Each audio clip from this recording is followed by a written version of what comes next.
다 늙어 빠진 몸뚱이 거둬줬더니 은혜를 원수로 갚아? 구해줬다고? 당신은 나를 죽이고 있었어. 새벽 4시 정수는 서재 한가운데 서 있었습니다. 먹물이 묻은 붓을 든 채 그는 아무 말도 하지 않았죠. 영자의 목소리가 울려 퍼졌지만 정수의 귓가엔 오직 시계 초침 소리만 들려왔습니다. 책상 위에는 말라붙은 붓들이 놓여 있었고 책장에는 먼지가 쌓여 있었습니다. 정수는 그제야 깨달았습니다. 자신의 삶이, 자신의 존엄이 서서히 파괴되고 있었다는 것을 말이죠. 외로움과 괴로움, 그 경계를 넘나들며 보낸 6개월의 시간이 한순간 스쳐 지나갔습니다.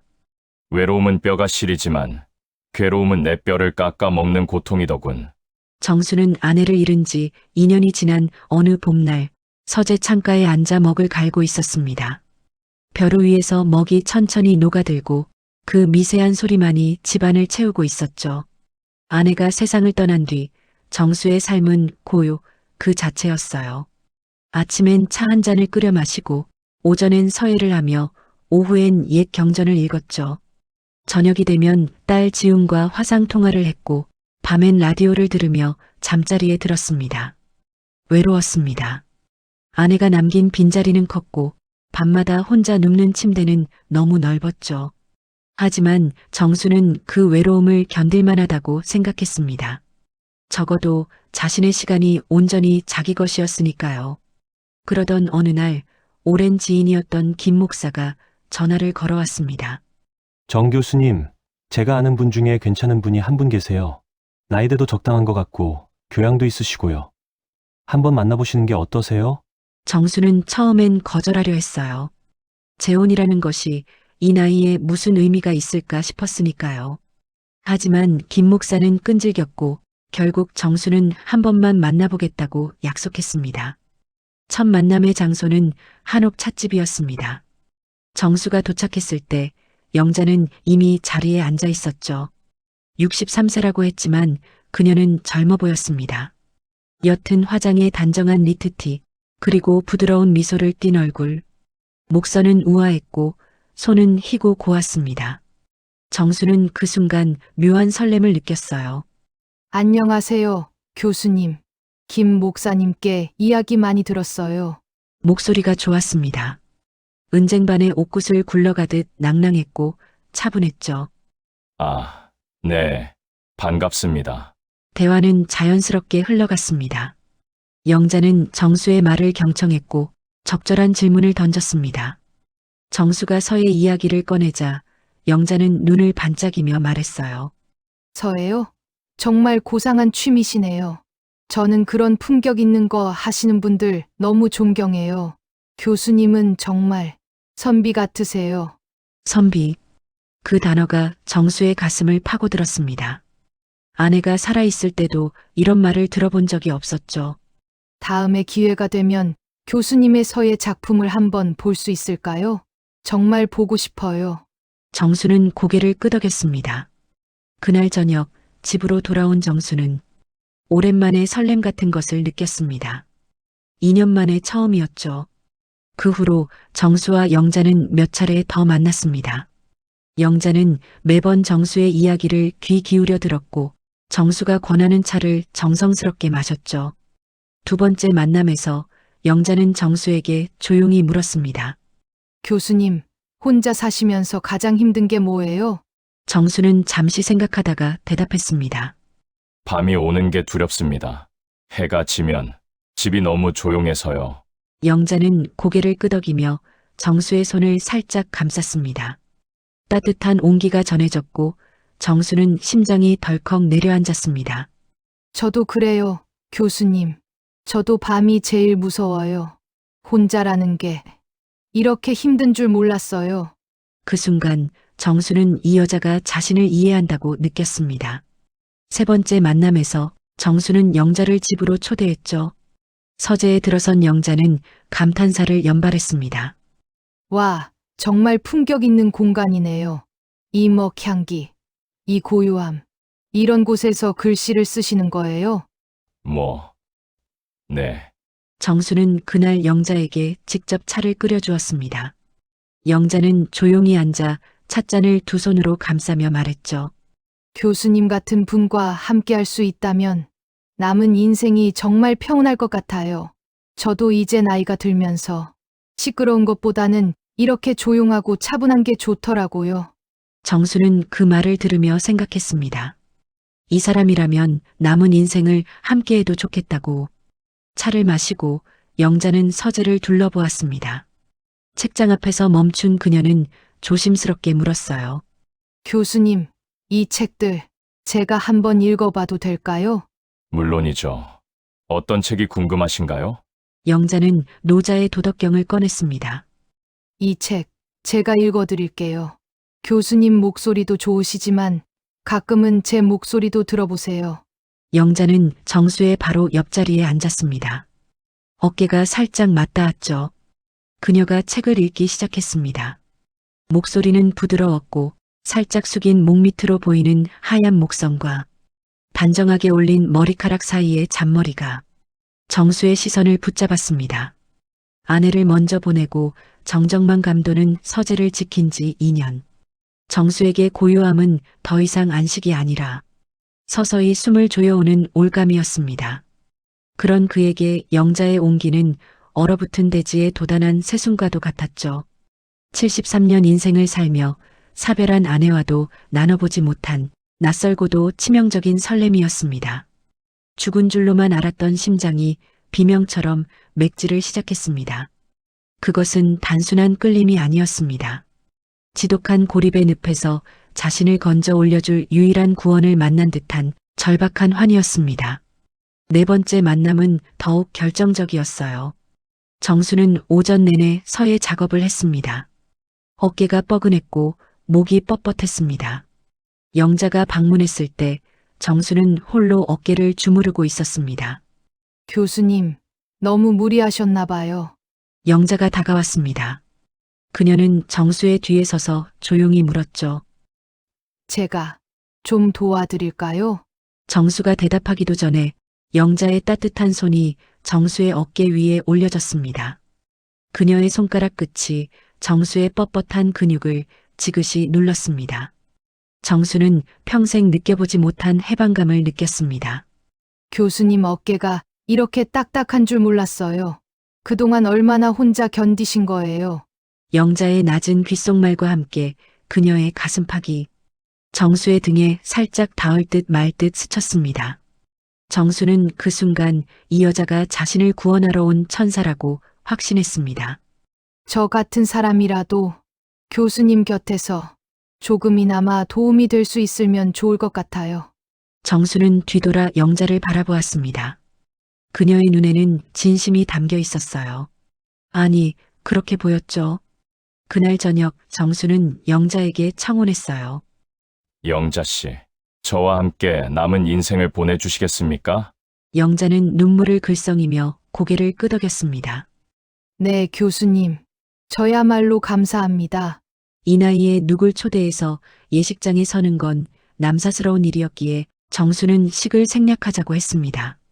하지만 영자는 간절하게 말했죠.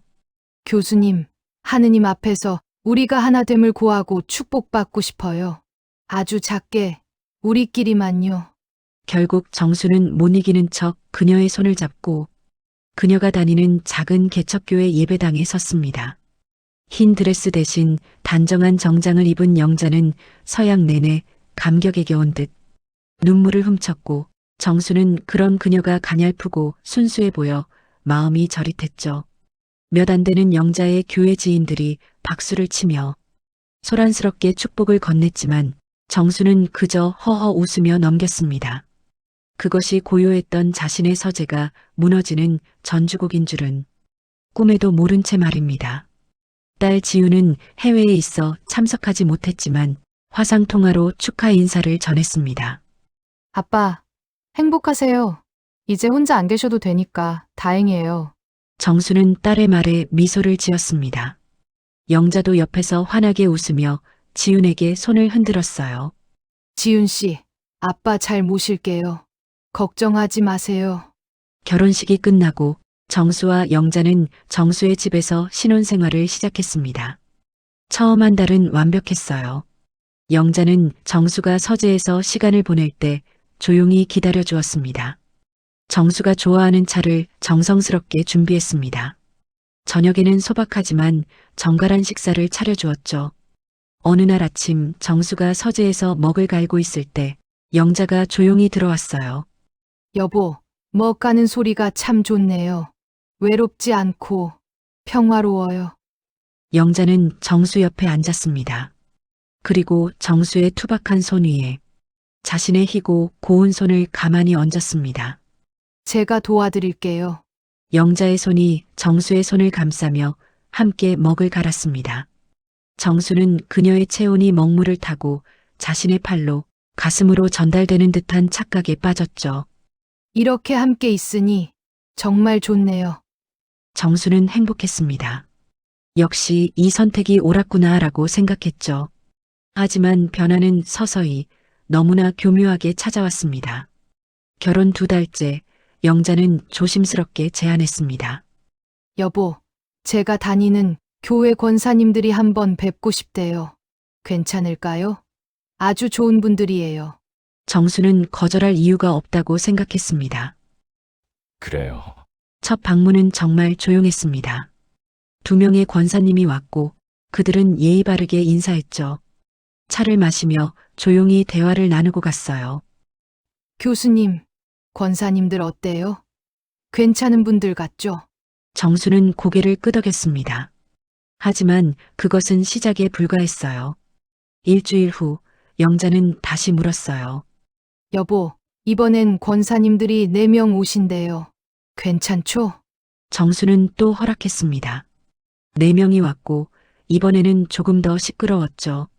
하지만 여전히 견딜만 했습니다. 그리고 영자는 매우 교묘하게 점진적으로 경계를 넓혀갔죠. 4명이 6명이 되고 6명이 10명이 되고 조용한 차 모임이 기도회가 되고 기도회가 찬양 집회가 되었어요.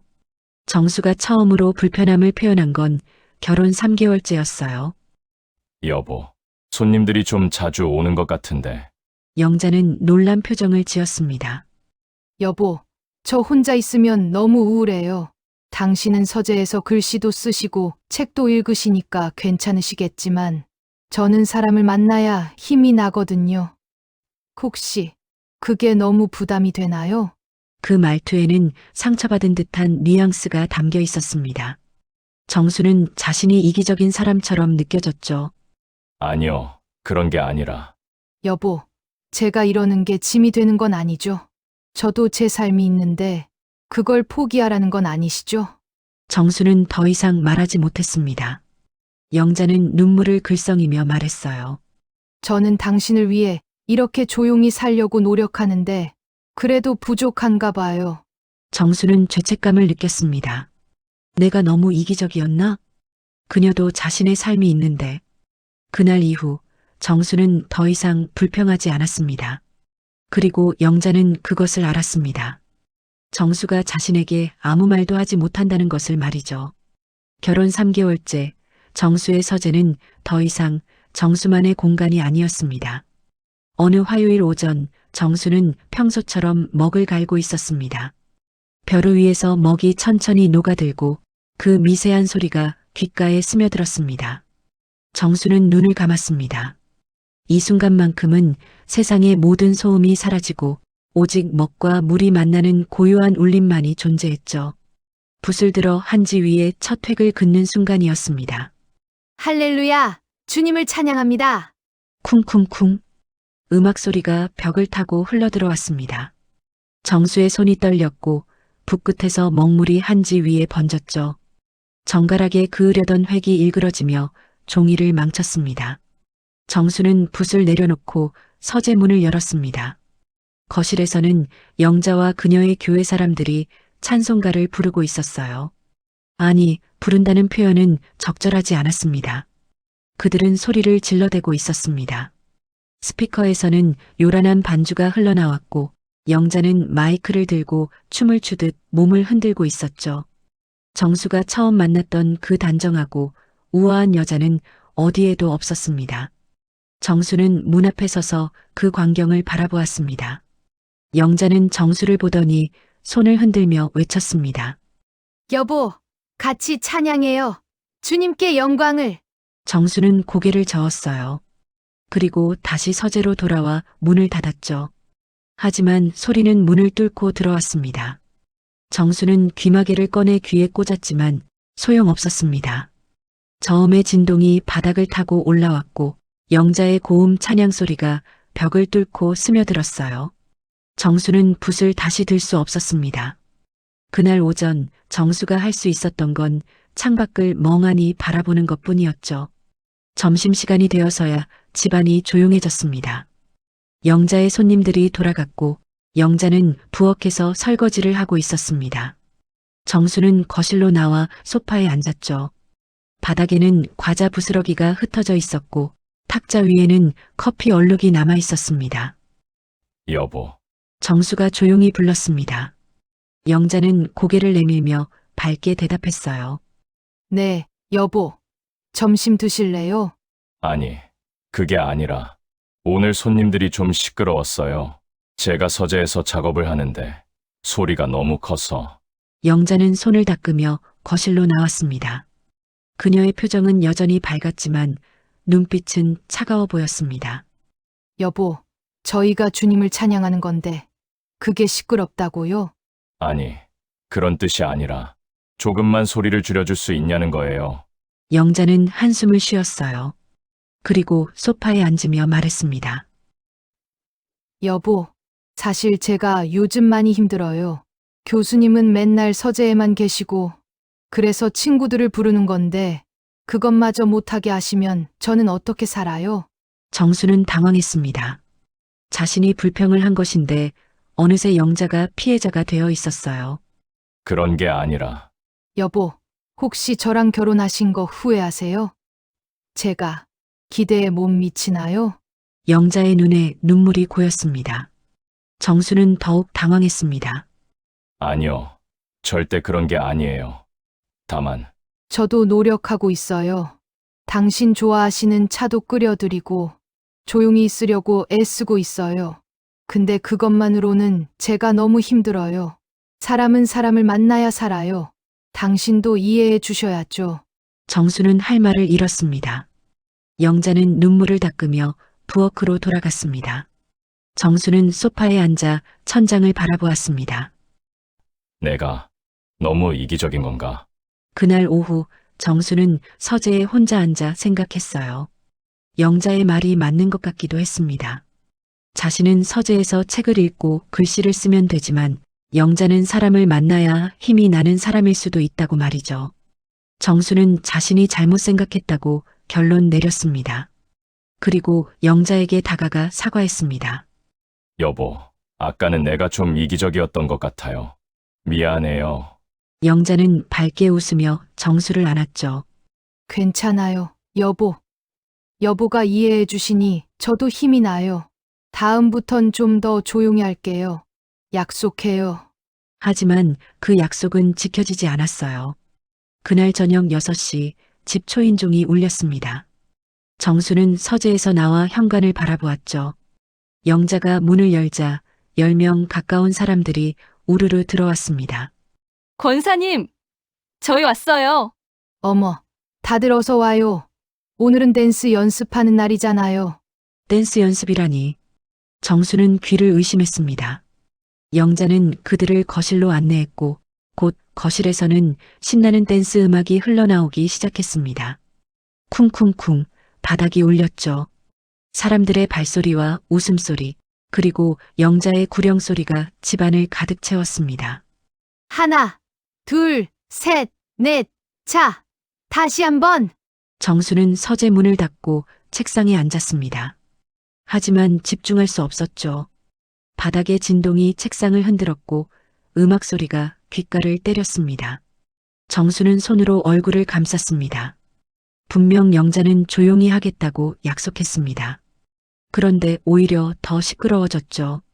밤 9시가 넘어서야 사람들이 돌아갔습니다. 정수는 서재에서 나와 거실을 바라보았어요. 바닥은 발자국으로 더러워져 있었고 탁자 위에는 음료수 캔과 과자 봉지가 어지럽게 놓여 있었습니다. 영자는 소파에 앉아 숨을 헐떡이고 있었습니다. 아, 오늘 정말 재밌었다. 정수는 참았던 말을 꺼냈습니다. 여보, 아까 조용히 하겠다고 하지 않았소? 영자는 정수를 보며 말했습니다. 여보, 제가 언제 오늘 조용히 하겠다고 했어요? 저는 다음부터 조용히 하겠다고 했잖아요. 오늘은 이미 약속이 잡혀 있었어요. 정수는 할 말을 잃었습니다. 영자는 계속 말했어요. 당신, 제 말 하나하나를 그렇게 따지시면 저는 정말 힘들어요. 저도 노력하고 있다고요. 정수는 대답하지 못했죠. 그저 서재로 돌아가 문을 닫았을 뿐입니다. 그 후로 한 달 동안 정수의 집은 영자의 놀이터가 되었습니다. 아침엔 기도회, 오후엔 성경 공부, 저녁엔 댄스 연습, 주말에는 영자의 교회 사람들이 모여 떡을 만들고 김치를 담그고 큰 소리로 수다를 떨었습니다. 정수는 점점 서재에 갇혀 지냈어요.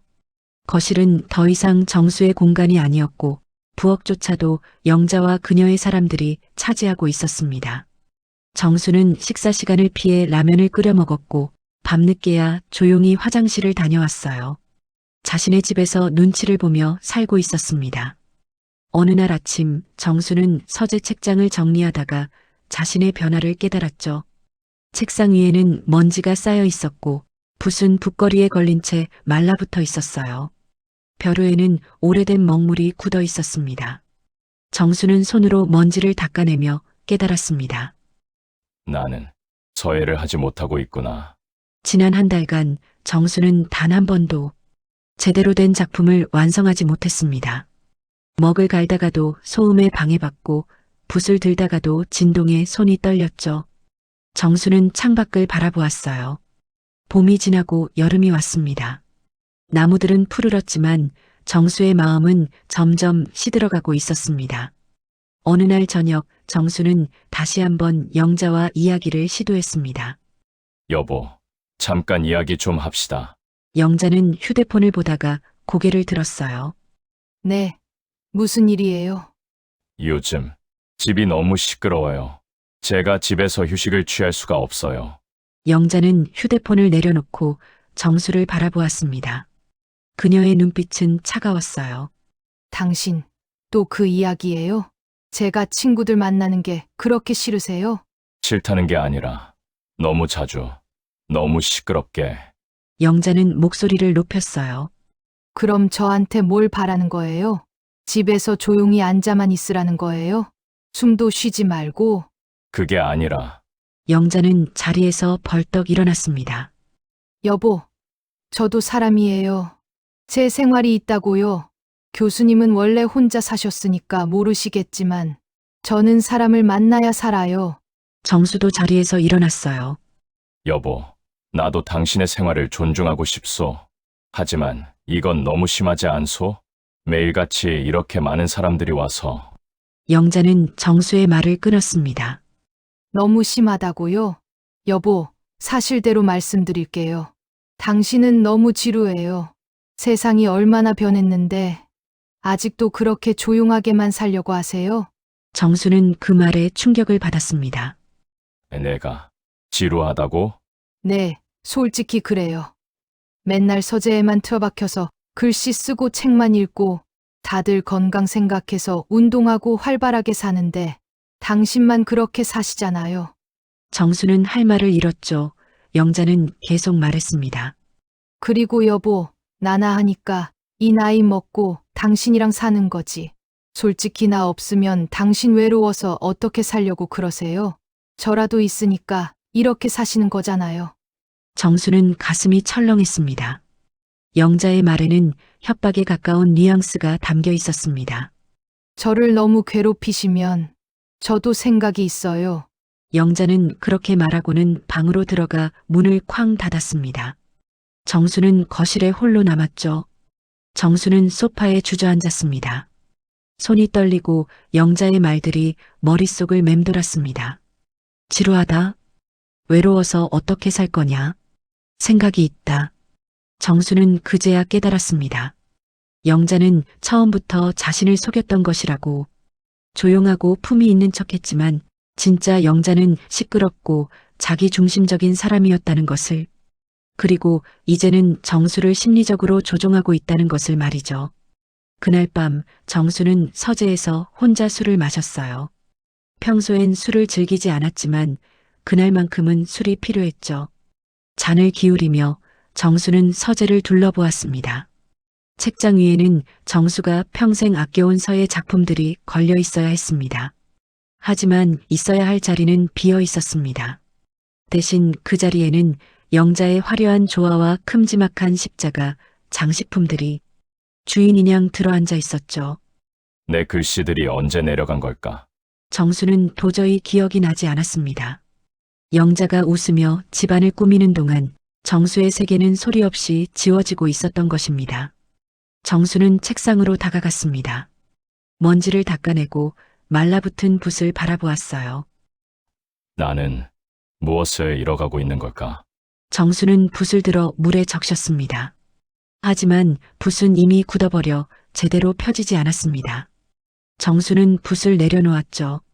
창밖엔 달이 떠 있었습니다. 밝고 차가운 달빛이 서재를 비쳤습니다. 정수는 그 달빛 아래서 생각했어요. 외로움을 이기려다가 더 큰 괴로움을 불러들인 건 아닐까? 하지만 정수는 아직 결단을 내리지 못했습니다. 영자의 말이 머릿속을 맴돌았습니다.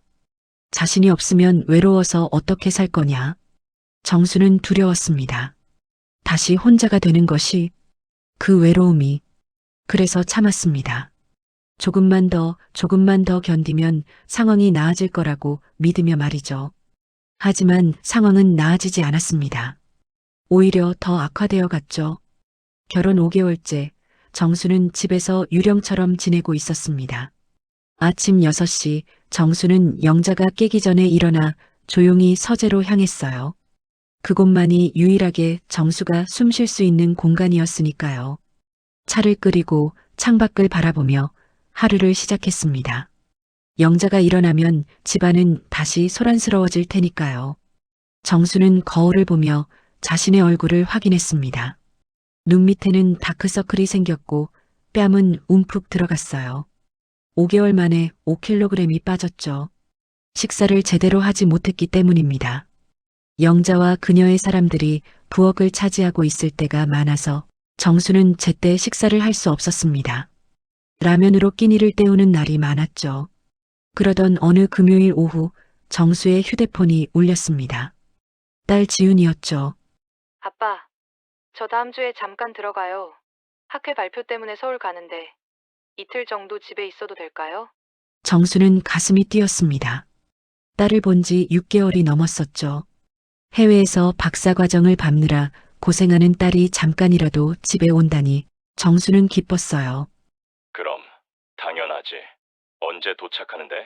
다음 주 월요일 저녁이요. 아빠, 보고 싶어요. 나도 보고 싶다. 지윤아. 전화를 끊고 정수는 영자에게 말했습니다. 여보, 다음 주에 지윤이가 이틀 정도 집에 올 거예요. 영자는 휴대폰을 보다가 고개를 들었어요. 그녀의 표정이 미묘하게 변했죠. 아, 그래요? 갑자기? 학회 발표가 있대요. 이틀만 있다가 간다니까 알고 있어요. 영자는 별다른 반응 없이 고개를 끄덕였습니다. 하지만 그 눈빛에는 불편함이 담겨 있었습니다. 알겠어요. 정수는 그 차가운 반응에 불안함을 느꼈지만 딸을 볼 생각에 신경 쓰지 않기로 했죠. 월요일 저녁 정수는 공항으로 지윤을 마중 나갔습니다. 지윤은 캐리어를 끌고 나왔는데 얼굴이 많이 야위어 있었어요. 정수는 가슴이 뭉클했습니다. 지윤아, 많이 힘들었지. 지윤은 아버지를 보더니 눈물을 글썽이며 안겼습니다. 아빠, 보고 싶었어요. 나도 많이 보고 싶었다. 집에 가자. 차를 타고 집으로 가는 동안 지윤은 자신의 유학 생활에 대해 이야기했습니다. 논문 쓰느라 밤을 새우고 실험 실패로 좌절하고 비싼 물가에 컵라면으로 끼니를 때우는 날들이 많았다고 했습니다. 정수는 딸의 말을 들으며 마음이 아팠어요. 지윤아, 돈이 부족하면 언제든 말해. 아빠가 보내줄게. 아니에요. 아빠, 장학금으로 충분해요. 괜찮아요. 하지만 지훈의 야윈 얼굴은 괜찮다는 말을 믿을 수 없게 만들었습니다. 집에 도착했을 때 영자는 거실 소파에 앉아 텔레비전을 보고 있었어요. 정수가 문을 열고 들어서자 영자는 고개를 돌렸죠. 왔어요? 네. 어머니? 안녕하세요. 지훈은 정중하게 인사하며 고개를 숙였습니다. 하지만 영자는 고개만 끄덕이고 다시 텔레비전을 보았습니다. 인사를 제대로 받지도 않았어요. 차가운 반응이었죠. 정수는 어색한 분위기를 느꼈지만 일단 지훈을 방으로 안내했습니다.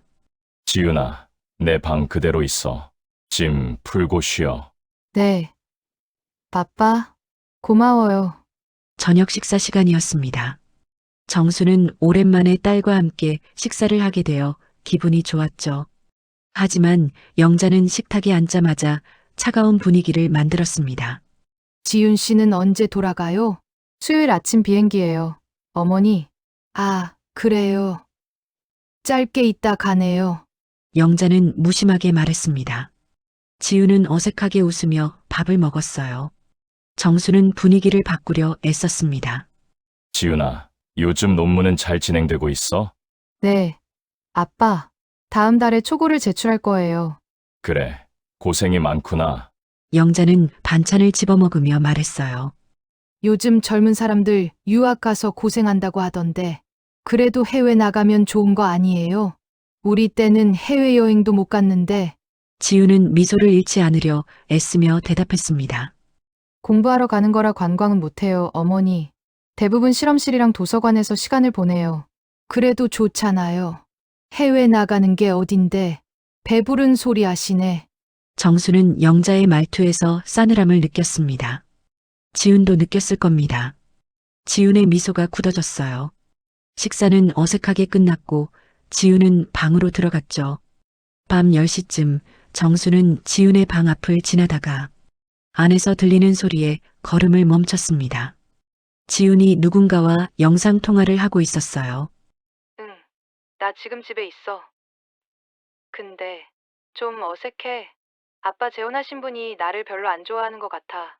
표정이 너무 차갑고 말투도 좀 그래. 내가 집에 온 게 불편한가 봐.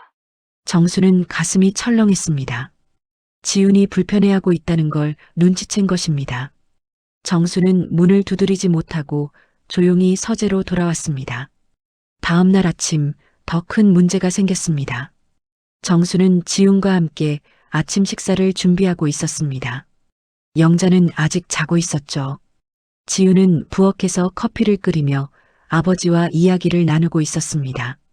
아빠, 제가 샌드위치 만들어 드릴까요? 그래, 오랜만에 내가 만든 음식 먹고 싶구나. 지훈은 냉장고를 열었습니다. 그런데 그 순간 영자가 방에서 나왔습니다. 잠옷 차림에 부은 얼굴로 부엌에 들어선 영자는 지훈을 보더니 인상을 찌푸렸습니다. 뭐 해요? 지훈은 깜짝 놀라며 대답했죠. 아, 어머니, 아침 준비하고 있어요. 영자는 지훈에게 다가가더니 냉장고 문을 닫아버렸습니다.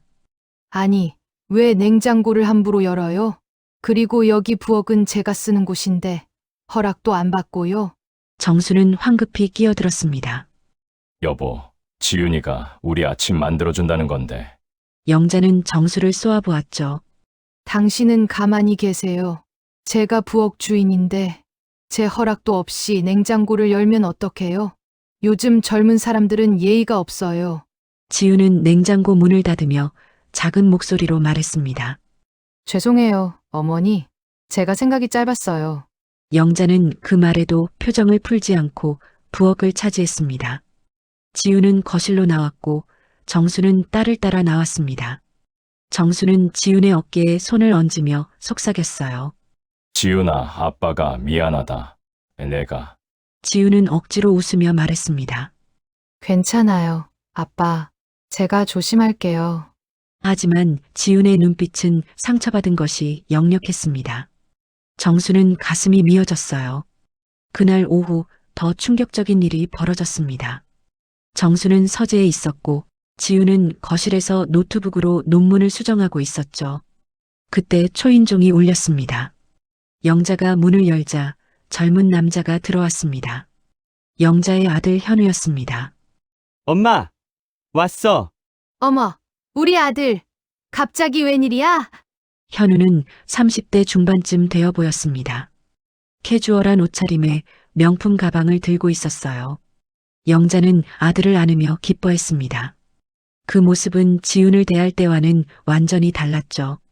현우야, 밥은 먹었어? 아니, 배고파. 엄마, 뭐 좀 만들어줘. 영자는 부엌으로 달려가 음식을 준비하기 시작했습니다. 현우는 소파에 털썩 앉았습니다. 그리고 거실에 앉아있던 지훈을 보더니 물었습니다. 누구세요? 지훈은 정중하게 대답했습니다. 안녕하세요. 저는 아버지 딸 지훈이에요. 아, 그렇구나. 현우는 무심하게 대답하고는 휴대폰을 꺼내 들었어요. 지훈에게는 더 이상 말을 걸지 않았습니다. 영자는 부엌에서 급하게 음식을 만들어 현우에게 가져다 주었죠. 김치찌개, 제육볶음, 계란말이, 심지어 갈비까지. 푸짐한 상차림이었습니다. 현우야, 이거 먹어. 엄마가 내가 좋아하는 거 다 만들었어. 고마워.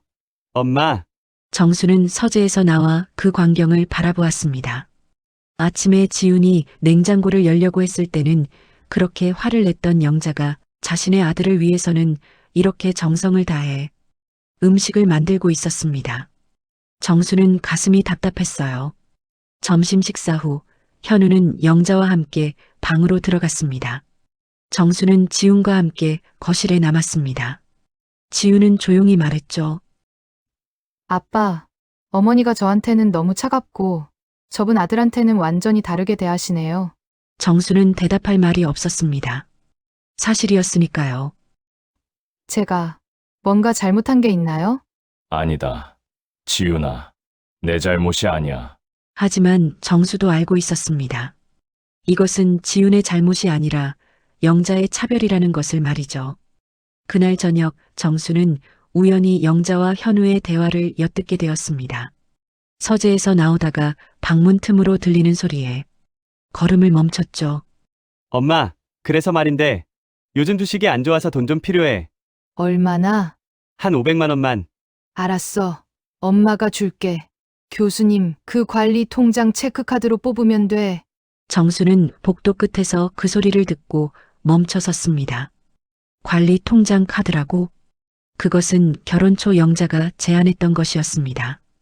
여보, 귀한 손으로 서야 하셔야 하는데 이런 지저분한 세금 고지서나 마트 영수증 보게 하고 싶지 않아요. 연금 들어오는 통장 관리 카드 저 주시면 제가 알아서 공과금 내고 식단 챙길게요. 정수는 영자의 그 배려가 고마웠습니다. 학자로서 돈 계산을 하는 것이 늘 번거로웠던 그는 영자를 믿고 카드를 맡겼죠. 문자 알림 서비스는 영자가 스팸 문자가 너무 많이 와서 교수님 집중 방해한다며 자신의 휴대폰으로 옮겨버린 뒤였습니다. 고마워, 엄마. 그리고 저번에 사준 시계 진짜 마음에 들어. 친구들이 다들 부러워해. 그래, 우리 아들 잘생겼으니까 명품이 잘 어울리지. 정수는 서재로 돌아와 책상에 앉았습니다. 손이 파르르 떨렸어요. 저번에 사준 시계? 설마 생활비로 시계를 샀다는 말인가?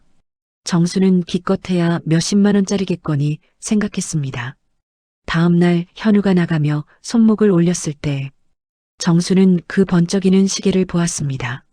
짙은 녹색 다이얼에 금태가 둘러진 한눈에 봐도 묵직한 물건이었습니다. 옆에 있던 딸 지훈의 얼굴이 창백해졌습니다. 지훈은 아버지를 방으로 데려가 낮게 속삭였어요. 아빠, 저 시계 혹시 아빠가 사준 거예요? 아니, 나는 모르는 일이다. 아들 기 살려준다고 본인 돈으로 샀겠지. 저 시계 롤렉스 서브마리너예요. 지금 프리미엄 붙어서 최소 2,500만 원은 줘야 해요. 어머니가 그 큰 돈이 어디서 났겠어요? 아빠, 요즘 카드 명세서나 통장 확인해 보신 적 있어요? 정수는 머리를 한 대 맞은 듯 멍해졌죠. 뭐라고? 시계 하나가 2,500? 정수의 머릿속에 해외에서 6달러짜리 컵라면으로 끼니를 때운다던 딸의 목소리가 겹쳐졌습니다. 자신은 딸에게 100만 원을 보낼 때도 영자의 눈치를 보느라 조심스러웠는데 영자는 정수의 연금 통장에서 딸의 2년치 생활비를 한 번에 빼내 아들의 손목에 채워준 것이었습니다. 그럴 리가 없다. 그 카드는 한도가 있을 텐데.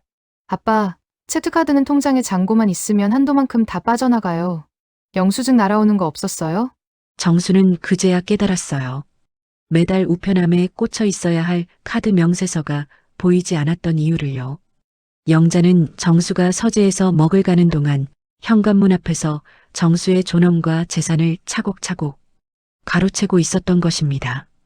수요일 아침 지훈이 떠날 시간이었습니다. 정수는 딸을 공항까지 데려다 주었습니다. 차 안에서 지훈은 조용히 말했죠. 아빠, 괜찮으세요? 새어머니랑 사는 거 행복하세요? 정수는 대답하지 못했습니다. 지훈은 아버지의 손을 잡았습니다. 아빠가 행복하시면 저는 괜찮아요. 근데 아빠가 불편해 보여요. 많이 수척해지셨어요. 지윤아, 미안하다. 집에서 편히 쉬게 해주지도 못하고 눈치만 보게 했구나. 지훈은 눈물을 글썽이며 말했어요. 제가 눈치 보는 거는 상관없어요. 하지만 아빠, 이건 꼭 말씀드리고 가야겠어요. 어머니가 아빠를 대하는 모습, 저는 아무리 봐도 진심처럼 느껴지지 않아요. 지훈은 잠시 숨을 고르더니 가슴속에 맺혔던 말을 쏟아냈습니다. 제가 냉장고 문 하나 여는 것도 그렇게 서슬퍼렇게 감시하시던 분이 본인 아들한테는 아빠 돈으로 갈비에 제육볶음까지 진수성찬을 차려내더라고요. 저한테는 한없이 차가운 그 눈빛이 그 아들 앞에서는 어떻게 그렇게 순식간에 탐욕스럽게 변할 수 있죠. 더 이상한 건 그 아들 손목에 있던 시계예요. 아빠, 유학생인 저도 그게 얼마짜린지 알아요. 아빠는 낡은 만년필 하나도 아까워하시는데 어떻게 그 아들은 아빠 카드로 그런 명품을 휘감고 다닐 수 있는 건가요? 정수는 마치 발가벗겨진 듯한 수치심에 가슴이 저려왔습니다. 딸은 단순히 어머니가 무섭다는 투정을 부리는 것이 아니었습니다. 아버지가 평생 일궈온 존엄이 타인에 의해 철저히 도난당하고 있다는 사실을 경고하고 있었던 것입니다. 아빠, 한번 확인해 보세요. 카드 내역이랑 통장도요. 지훈의 목소리는 떨렸지만 단호했습니다. 정수는 딸의 야윈 어깨 너머로 보이는 공항의 차가운 유리에 비친 자신의 얼굴을 보았습니다. 그곳에는 품격 있는 노교수가 아니라 딸에게조차 보호받아야 할 정도로 무너진 한 노인이 서 있었습니다. 공항에서 지훈과 헤어진 후 정수는 차 안에 혼자 앉아 한참을 움직이지 못했습니다. 딸에게 미안했고 그런 여자에게 홀려 제 삶을 망치고 있던 자신에게 화가 났습니다. 집으로 돌아가는 길 정수는 결심했습니다. 오늘 당장 카드 내역과 통장을 확인해 보기로 말이죠. 뭔가 바뀌어야 한다고. 이대로는 안 된다고. 하지만 그때 정수는 몰랐습니다. 자신이 발견하게 될 진실이 얼마나 충격적일지를 말이죠. 집으로 돌아온 정수는 서랍이 있는 안방으로 곧장 향했습니다. 책상 서랍을 열었습니다. 거기에는 카드 명세서 몇 장이 쌓여 있었어요. 정수는 그것들을 꺼내 펼쳤습니다. 손이 떨렸죠. 3월 15일 명품 시계 매장 마이너스 2,300만 원. 3월 22일 교회 헌금 마이너스 500만 원. 4월 5일 백화점 명품관 마이너스 800만 원. 4월 18일 고급 레스토랑 마이너스 150만 원. 5월 2일 주식 증권사 마이너스 1,000만 원. 총액이 5천만 원을 넘었습니다. 생활비 카드에서 말이죠. 정수는 숨이 막혔어요. 이것은 생활비가 아니었습니다. 영자와 현우를 위한 사치품 구매 내역이었죠. 하지만 이것만이 아닐 거야. 정수는 딸 지훈의 말을 떠올렸습니다. 통장도 확인해 보세요. 옷장 안쪽에는 작은 금고가 있었습니다. 정수는 비밀번호를 눌렀고 금고가 열렸죠. 안에는 통장 몇 건이 있었어요. 정수는 자신의 노후 자금 통장을 꺼냈습니다. 손끝에서 시작된 진동이 어깨를 타고 전신으로 번졌어요. 떨리는 손으로 통장을 펼친 순간 정수의 시간은 멈춰버렸죠. 8천만 원. 은퇴 후에 안식처가 되어줄 줄 알았던 그 숫자가 신기루처럼 증발해 있었습니다. 텅 빈 잔액란은 거대한 구멍이 되어 그를 집어삼킬 듯 입을 벌리고 있었죠. 원래 8천만 원이 있던 통장에 이제 100만 원도 남지 않았습니다. 정수는 다리에 힘이 풀린 채 그 자리에 주저앉았습니다. 이게 무슨 정수는 통장을 붙잡고 떨었습니다. 분노가 치밀어 올랐지만 동시에 믿을 수 없었습니다. 어떻게 이럴 수가. 정수는 기억을 더듬었습니다. 자신이 인출한 적은 없었죠. 그렇다면 누가? 영자밖에 없었습니다. 하지만 잠깐 비밀번호는 어떻게 알았을까요? 정수는 기억을 더듬었습니다. 그리고 떠올랐죠. 그것은 한 달 전이었어요. 어느 날 저녁 정수는 갑자기 가슴이 답답해졌습니다. 숨이 가빠지고 식은땀이 났죠. 정수는 소파에 앉아 가슴을 움켜쥐었습니다. 영자가 놀라 달려왔어요. 여보, 괜찮으세요? 어디가 아프세요? 가슴이 답답해. 영자는 황급히 정수를 부축해 침대에 눕혔습니다. 그리고 물을 가져다 주며 말했어요. 병원 가셔야 해요. 119 불러요? 아니, 잠깐만 쉬면 괜찮을 거예요. 정수는 누워서 숨을 고르려 애썼습니다.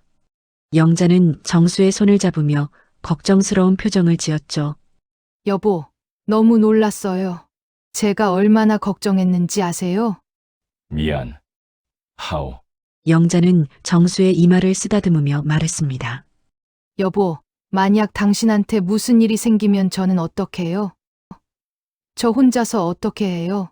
그 목소리에는 진심 어린 걱정이 담겨 있는 것처럼 들렸죠. 정수는 영자의 손을 꽉 잡았습니다. 고맙소. 당신이 있어서 다행이오. 영자는 정수의 손을 두 손으로 감싸며 말했습니다. 여보, 혹시 몰라서 그러는데요. 여보 통장 비밀번호 좀 알려주실 수 있어요? 정수는 고개를 들었습니다. 비밀번호? 네, 만약 당신이 갑자기 쓰러지시거나 하면 제가 병원비라도 찾아야 하잖아요. 여보 혼자 계실 때 응급 상황이 생기면 어떡해요? 영자의 말은 일리가 있었어요.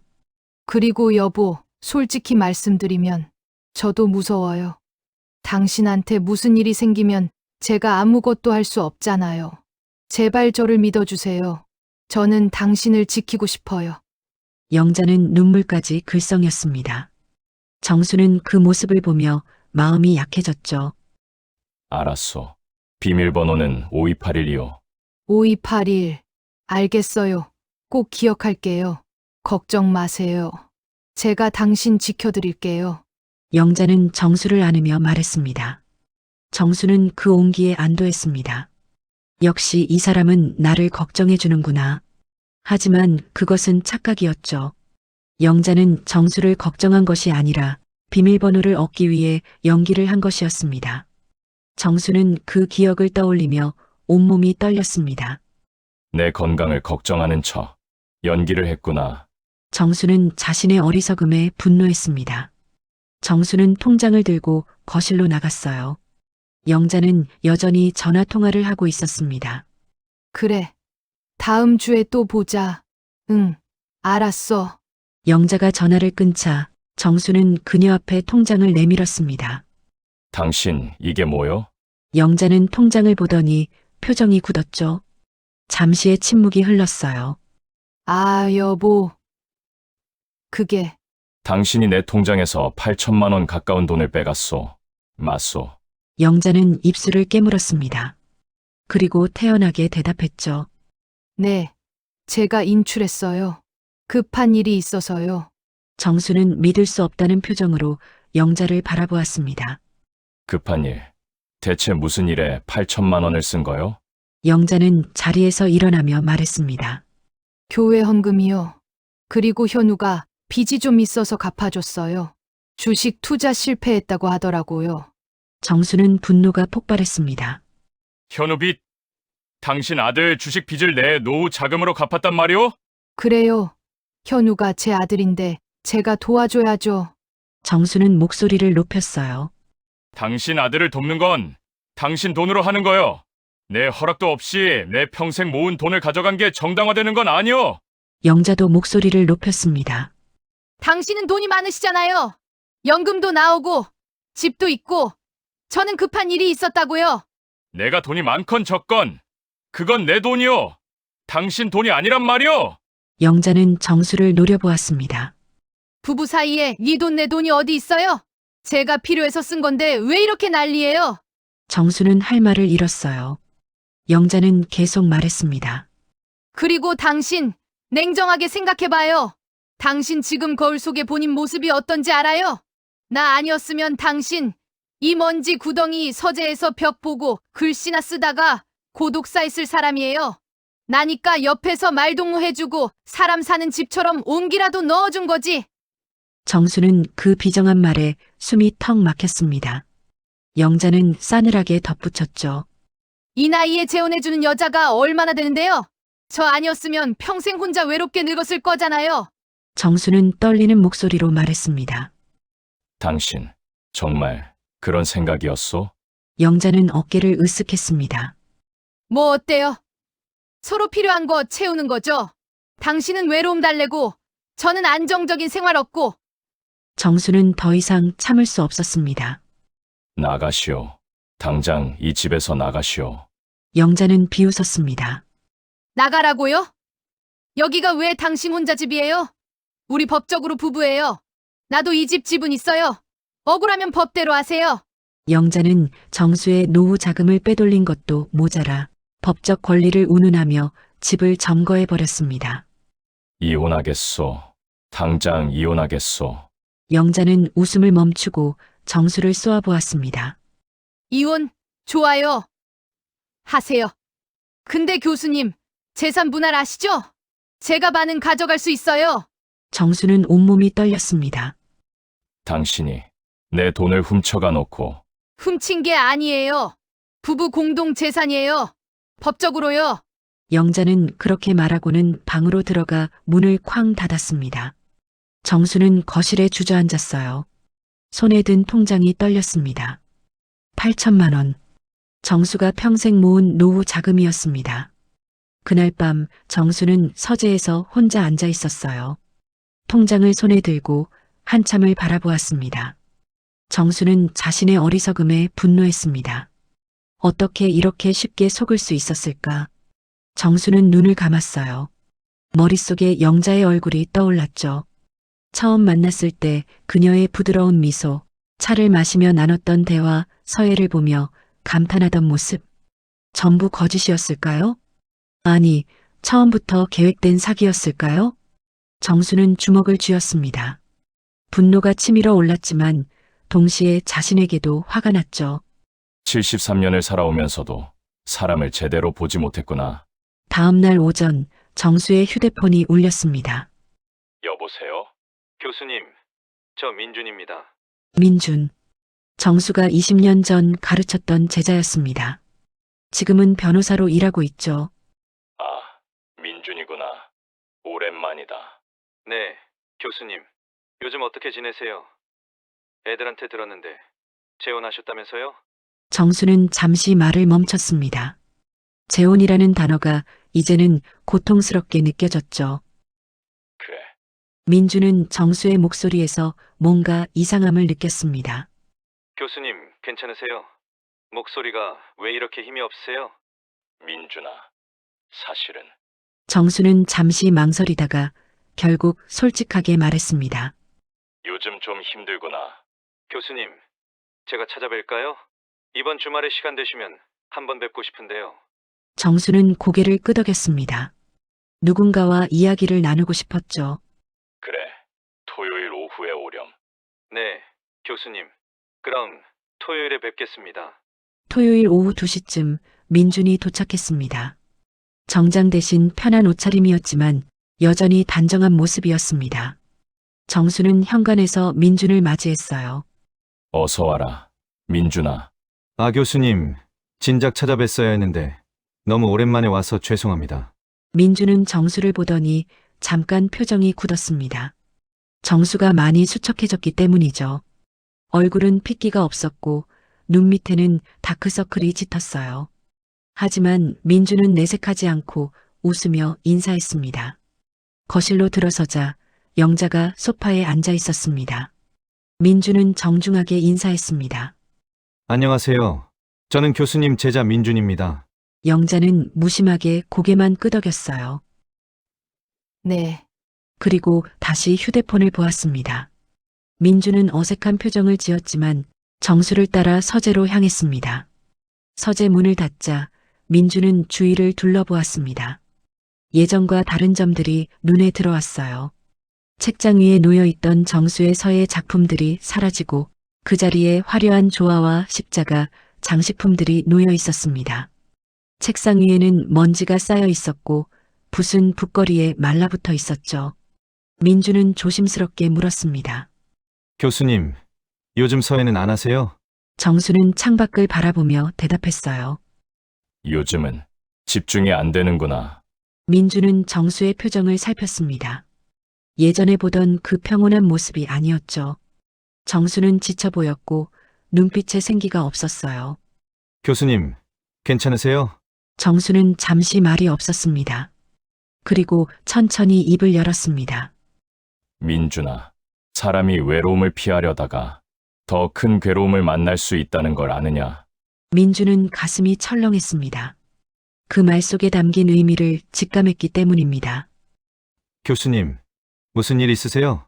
정수는 한숨을 쉬었죠. 그리고 조금씩 자신의 이야기를 털어놓기 시작했습니다. 영자가 처음에는 조용하고 품이 있는 사람인 줄 알았는데 결혼 후 완전히 달라졌다는 것. 집안이 시끄러워지고 자신의 공간이 사라지고 서예조차 할 수 없게 되었다는 것. 그리고 딸 지훈이 방문했을 때 영자가 차갑게 대했던 일. 그리고 마침내 발견한 통장 내역까지. 민주는 조용히 들어주었어요. 정수의 이야기가 끝나자 민주는 신중하게 말했습니다. 교수님, 이건 명백한 횡령입니다. 법적으로 문제가 있어요. 정수는 고개를 끄덕였습니다. 나도 안다. 하지만 어떻게 해야 할지 모르겠구나. 민주는 정수의 어깨에 손을 얹었습니다. 교수님, 일단 법적 조치를 취하셔야 해요. 더 늦기 전에요. 제가 도와드리겠습니다. 정수는 민준을 바라보았습니다. 그 눈빛에는 안도와 감사가 담겨 있었죠. 고맙다. 민준아, 내가 있어서 다행이다. 민준은 서류 가방에서 명함을 꺼냈습니다. 교수님, 월요일에 제 사무실로 오세요. 이혼 소송과 횡령 고소를 동시에 진행 도와드릴게요. 정수는 명함을 받아들고 고개를 끄덕였어요. 알았다. 그렇게 하마. 민준이 떠난 후 정수는 서재에 혼자 앉아 있었습니다. 명함을 손에 들고 한참을 바라보았어요. 이제 끝낼 시간이다. 정수는 그렇게 중얼거렸습니다. 월요일 아침 정수는 민준의 사무실로 향하기 전 서재에서 마지막 시간을 보냈습니다. 정수는 책상 앞에 앉아 천천히 주위를 둘러보았습니다. 먼지가 쌓인 책상, 말라붙은 붓들, 굳어버린 먹물, 책장 위에 화려한 조화와 십자가, 장식품들, 그리고 사라진 자신의 서예 작품들. 정수는 그제야 깨달았습니다. 나는 내 삶을 잃어버렸구나. 처음에는 작은 것들이었습니다. 손님 몇 명, 조금 시끄러운 음악, 책장 위에 작은 장식품. 정수는 그것들을 참았습니다. 조금만 참으면 되겠지라고 생각하며 말이죠. 하지만 그 조금이 쌓이고 쌓여 결국 정수의 모든 것을 빼앗아갔습니다. 정수는 창밖을 바라보았어요. 하지만 커튼이 쳐져 있던 서재는 여전히 어두웠죠. 언제부터 커튼을 쳤을까요? 정수는 기억이 나지 않았습니다. 어느 순간부터 영자가 햇살이 너무 강해서 눈이 부시다며 커튼을 쳤고 정수는 그것을 받아들였습니다. 정수는 커튼을 활짝 열었습니다. 햇살이 쏟아져 들어왔죠. 눈이 부셨지만 따뜻했습니다. 정수는 그 햇살 속에 서서 눈을 감았습니다. 나는 살아있구나. 아직 늦지 않았습니다. 정수는 민준의 사무실로 향했어요. 사무실에 도착했을 때 민준은 이미 서류들을 준비해 놓고 있었습니다. 교수님, 앉으세요. 정수는 의자에 앉았습니다. 민준은 서류를 정수 앞에 펼쳤습니다. 교수님, 이것은 이혼 소송 서류입니다. 그리고 이것은 횡령 고소장입니다. 정수는 떨리는 손으로 서류를 바라보았죠. 민준아, 정말 이렇게까지 해야 하는지 고민이 된다. 민주는 단호하게 대답했습니다. 네, 교수님. 이건 교수님의 존엄을 지키는 일입니다. 더 늦으면 안 됩니다. 정수는 고개를 끄덕였어요. 민주는 계속 말했습니다. 교수님, 은행 거래 내역을 보면 아내분의 횡령이 명백합니다. 그리고 카드 사용 내역도 생활비 범위를 훨씬 넘어섰습니다. 정수는 서류를 읽었습니다. 그리고 펜을 들었죠. 민준아, 고맙다. 정수는 서류에 서명했어요. 떨리는 손으로 하지만 단호하게. 민주는 서류를 받아들었습니다. 교수님, 이제 법원에 제출하겠습니다. 그리고 아내분에게 소송 통지가 갈 겁니다. 정수는 고개를 끄덕였습니다. 알았다. 민주는 정수를 바라보며 말했어요. 교수님, 힘드시겠지만 견디세요. 제가 옆에 있겠습니다. 정수는 미소를 지었습니다. 작지만 진심 어린 미소였죠. 고맙다, 민준아. 집으로 돌아오는 길 정수는 생각했습니다. 이제 시작이구나. 정수는 두렵지 않았습니다. 오히려 홀가분했죠. 마침내 결단을 내렸고 자신의 존엄을 지키기 위해 싸우기로 했으니까요. 집에 도착했을 때 영자는 거실에 없었습니다. 방에 있는 것 같았죠. 정수는 서재로 향했어요. 서재에 앉아 정수는 새로운 붓을 꺼냈습니다. 오래전에 사놓고 쓰지 못했던 붓이었습니다. 정수는 그 붓을 물에 적시고 먹을 갈았어요. 오랜만에 듣는 먹가는 소리였습니다. 정수는 그 소리에 집중했고 붓을 들어 한지 위에 글자를 쓰기 시작했죠. 단, 끊는다는 뜻이었습니다. 정수는 영자와의 관계를 끊기로 결심했습니다. 그리고 과거의 나약한 자신과도 끊기로 했습니다. 그날 오후 정수는 서재에서 여러 작품을 완성했어요. 오랜만에 느끼는 성취감이었죠. 사흘 후 영자에게 소송 통지서가 도착했습니다. 정수는 서재에 있었고 영자는 거실에서 우편물을 받았습니다. 잠시 후 영자의 비명 같은 소리가 들렸습니다. 당신, 이게 대체 뭐예요?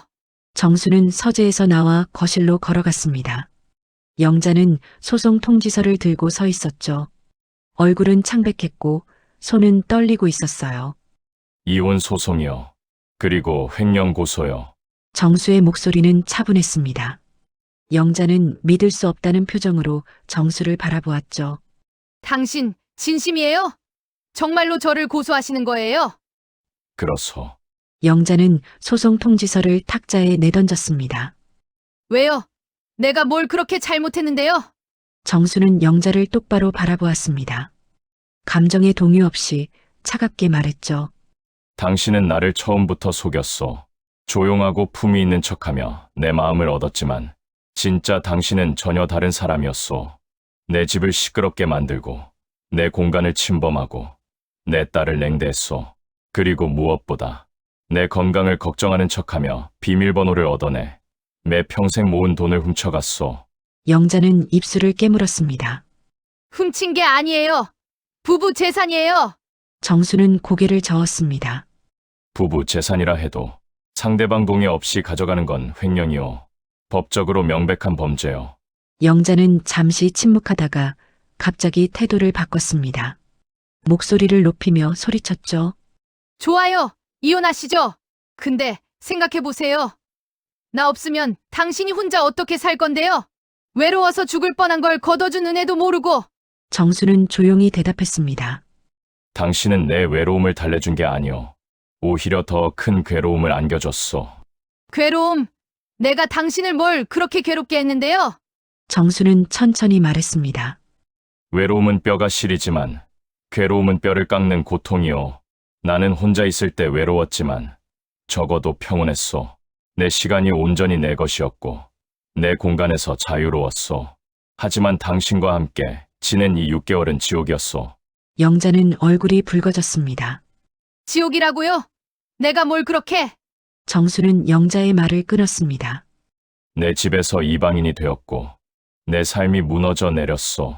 서재에서조차 평온을 찾을 수 없었고 서예조차 할 수 없었소. 내 붓은 말라붙었고 내 작품들은 당신의 화려한 장식품에 가려졌소. 그리고 무엇보다 내 존엄이 무너졌소. 영자는 입을 다물었습니다. 정수는 계속 말했습니다. 당신은 나를 사랑한 적이 없소. 그저 내 돈과 안정적인 생활이 필요했을 뿐이오. 그리고 나는 그것을 깨달았소. 영자는 눈물을 흘리기 시작했습니다. 여보, 저도 나름대로 노력했어요. 하지만 정수는 더 이상 그 눈물에 흔들리지 않았습니다. 노력? 당신이 나를 위해 한 게 뭐가 있소? 당신은 처음부터 끝까지 당신 자신만 생각했소. 정수는 자리에서 일어났습니다. 2주 안에 이 집에서 나가주시오. 법원 판결이 나올 때까지 기다릴 수 없소. 영자는 소리쳤습니다. 당신, 저 없으면 외로워서 못 살 거예요. 후회하실 거예요. 정수는 고개를 저었습니다. 아니요. 나는 혼자 살 수 있소. 당신과 함께 사는 것보다 혼자 사는 게 훨씬 낫소. 정수는 그렇게 말하고 서재로 돌아갔습니다. 영자는 거실에 홀로 남아 울고 있었죠.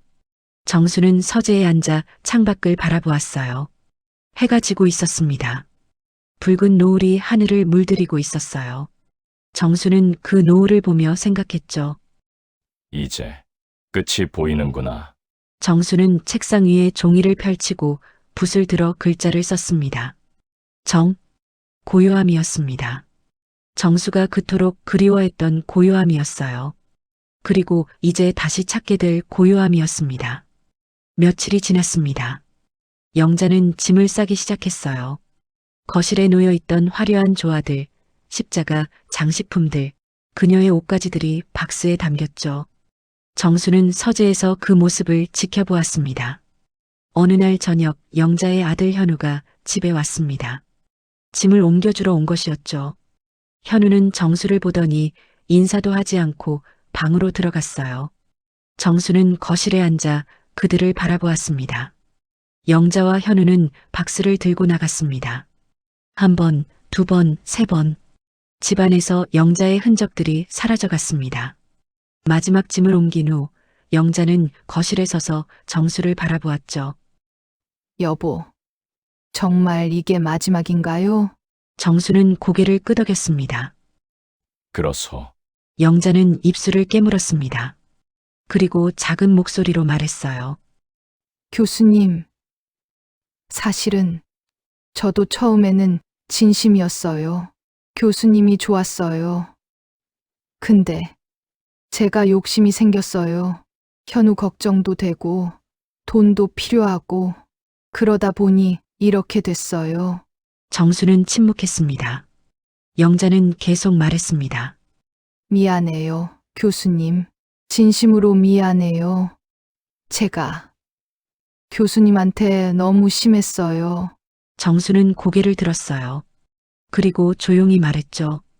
미안하다는 말로 모든 게 해결되는 건 아니오. 당신은 나를 배신했고 나는 그 배신을 용서할 수 없소. 영자는 눈물을 흘렸어요. 하지만 정수는 더 이상 그 눈물에 흔들리지 않았습니다. 이제 가시오. 영자는 고개를 숙이고 집을 나갔습니다. 정수는 혼자 거실에 남았죠. 집안은 조용했고 시계 소리만이 공간을 채웠어요. 정수는 천천히 집안을 둘러보았습니다. 영자가 놓아두었던 소품들이 사라진 거실, 다시 정갈해진 주방, 고요함이 돌아온 복도. 정수는 깊은 숨을 들이마셨어요. 이제 내 집이 돌아왔구나. 정수는 서재로 돌아가 창문을 활짝 열었어요. 차가운 바람이 들어왔죠. 정수는 그 바람을 맞으며 눈을 감았습니다. 서늘했지만 상쾌했습니다. 영자가 집을 나간 지 일주일이 지났어요. 법원에서 이혼 소송과 횡령 고소 절차가 진행 중이었습니다. 민주는 정수에게 순조롭게 진행되고 있다고 말했지만 정수는 마음 한구석이 불편했습니다. 그러던 어느 금요일 오후 정수에게 전화가 왔습니다. 대학 동창이자 오랜 친구인 김 교수였죠. 정수야, 초대장 받지? 다음 주 토요일에 우리 학과 퇴임 교수들 모임. 꼭 와야 해. 너 안 오면 섭섭하다. 정수는 잠시 망설였어요. 지금 상황에서 사람들을 만나고 싶지 않았습니다. 하지만 김 교수의 목소리에는 거절할 수 없는 간곡함이 있었습니다. 그래, 갈게. 좋아. 그리고 정수야. 부인도 같이 오면 좋겠어. 다들 너 재혼했다는 소식 듣고 축하하고 싶어 하더라고. 정수는 가슴이 답답해졌습니다. 아, 그건 사실은 우리가 지금 이혼 절차를 밟고 있어서. 뭐? 이혼? 정수야. 무슨 일이야? 정수는 간단하게 상황을 설명했습니다. 김 교수는 한숨을 쉬었습니다. 그랬구나. 미안하다. 정수야. 내가 몰랐네. 그래도 모임에는 나와. 친구들이 너 보고 싶어 해. 알았어. 갈게. 전화를 끊고 정수는 한숨을 쉬었습니다. 사람들에게 이혼 이야기를 해야 한다는 것이 부담스러웠죠. 하지만 토요일 아침 예상치 못한 일이 벌어졌습니다. 정수의 휴대폰이 울렸습니다. 영자였습니다. 교수님, 저예요. 무슨 일이오? 교수님, 제발 부탁이에요. 고소만 취하해 주세요. 제가 정말 잘못했어요. 돈도 다 갚을게요. 정수는 단호하게 대답했습니다. 안 돼요. 이미 법적 절차가 시작됐소. 영자의 목소리가 급해졌습니다. 교수님, 제발요. 제가 현우 때문에 미쳤었어요. 제발 한 번만 용서해 주세요. 용서는 없소. 당신이 한 일은 명백한 범죄요. 영자는 잠시 침묵하더니 갑자기 목소리가 차갑게 변했습니다. 그래요. 교수님이 그렇게 나오시는 거면 저도 할 말이 있어요. 정수는 불길한 느낌이 들었습니다. 무슨 소리요? 교수님, 오늘 동창 모임 가시죠? 저도 갈 거예요. 영자가 모임 장소를 아는 건 어렵지 않았습니다. 우편물 초대장에서 장소와 시간, 참석 명단까지 모두 파악해둔 상태였죠. 정수는 깜짝 놀랐습니다. 뭐라고? 당신이 왜 거기를? 교수님이 저를 이렇게 법정으로 끌고 가시면 저도 교수님 명예를 지킬 생각 없어요. 제가 오늘 그 모임에 가서 다 말할 거예요. 교수님이 얼마나 저를 학대했는지, 얼마나 무시했는지 말이에요. 정수는 분노가 치밀었습니다. 학대라니, 그런 거짓말을. 누구를 믿을까요? 저는 피해자 역할을 할 수 있어요. 울면서 말하면 사람들은 저를 동정할 거예요. 교수님의 명예는 그걸로 끝이에요. 정수는 손이 떨렸습니다. 당신, 정말 그럴 거요? 영자는 냉소를 띠며 말했습니다. 교수님이 선택하세요. 고소를 취하시든지 아니면 제가 오늘 모임에 가든지. 정수는 잠시 말이 없었습니다. 영자는 계속 말했죠. 고소 취하한다고 약속하시면 저는 안 갈게요. 안 하시면 오늘 만나요, 교수님. 영자는 전화를 끊었습니다. 정수는 휴대폰을 붙잡고 떨었습니다. 분노와 두려움이 교차했죠. 정수는 민준에게 전화를 걸었습니다. 민준아, 영자가 협박을 해? 고소를 취하지 않으면 내 동창 모임에 가서 거짓말을 퍼뜨리겠다고. 민준은 단호하게 말했어요. 교수님, 협박에 굴복하시면 안 됩니다. 거짓말은 금방 드러날 겁니다. 하지만 내 명예가. 교수님, 진실은 밝혀집니다. 지금 굴복하시면 계속 협박당하실 겁니다. 정수는 깊은 숨을 들이마셨습니다. 민준의 말이 옳다는 것을 알았습니다.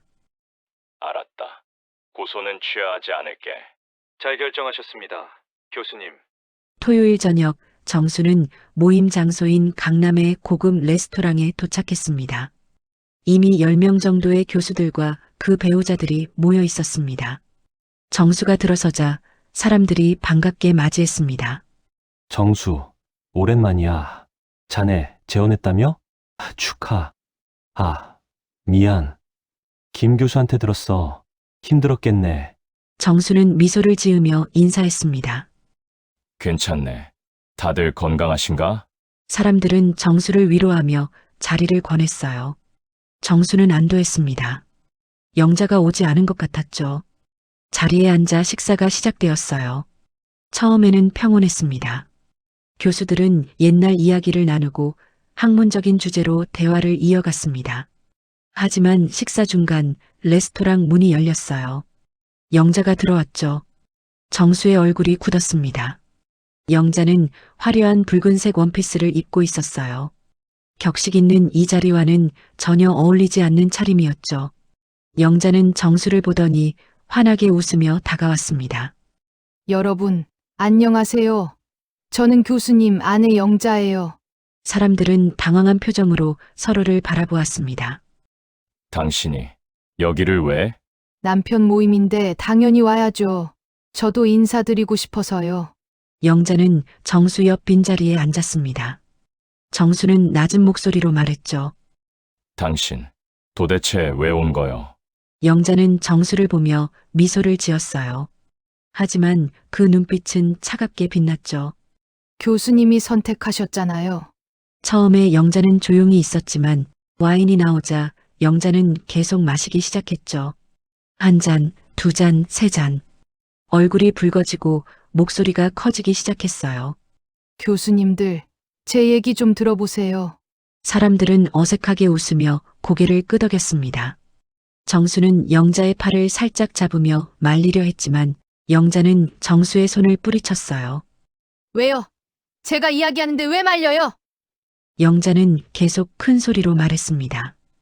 여러분, 정수 교수님이 얼마나 대단한 분인지 아세요? 정말 고고하신 분이에요.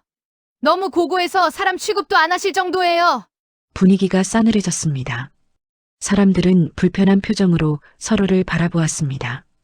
김 교수의 부인이 조용히 말했습니다. 영자 씨, 여기는 레스토랑이니까 조금만 조용히 해주시겠어요? 영자는 김 교수 부인을 노려보았습니다. 왜요? 제가 남편 칭찬하는 게 그렇게 이상해요? 김 교수가 끼어들었습니다. 저기, 제발 좀. 하지만 영자는 멈추지 않았어요. 그녀는 자리에서 일어나며 말했습니다. 여러분, 진실을 말씀드릴게요. 정수 교수님은 저를 학대했어요. 정수는 얼굴이 하얗게 질렸습니다. 사람들은 충격받은 표정으로 영자를 바라보았죠. 영자는 계속 말했습니다. 저를 집에 가둬놓고 친구도 못 만나게 하고 제 아들도 무시했어요. 그러면서 저한테는 조용히 하라고만 했어요. 정수는 자리에서 일어났습니다. 당신 지금 거짓말을. 거짓말이 아니에요. 여러분, 이게 진실이에요. 교수님은 겉으로만 선비 같지 실제로는 저를 괴롭혔어요. 영자는 울기 시작했습니다. 사람들은 당황한 표정으로 서로를 바라보았습니다. 몇몇은 동정 어린 눈빛으로 영자를 바라보았죠. 정수는 분노가 치밀었지만 동시에 절망감이 밀려왔습니다. 자신이 73년 동안 쌓아온 명예가 이렇게 무너질 수 있다는 것이 믿기지 않았습니다. 김 교수가 일어나 조용히 말했습니다. 영자 씨, 이건 좀 심한 것 같은데요. 여기서 이러시면 영자는 김 교수에게도 소리쳤습니다. 왜요? 진실을 말하는 게 잘못이에요. 여러분은 정수 교수님의 진짜 모습을 모르세요. 레스토랑 매니저가 다가왔습니다.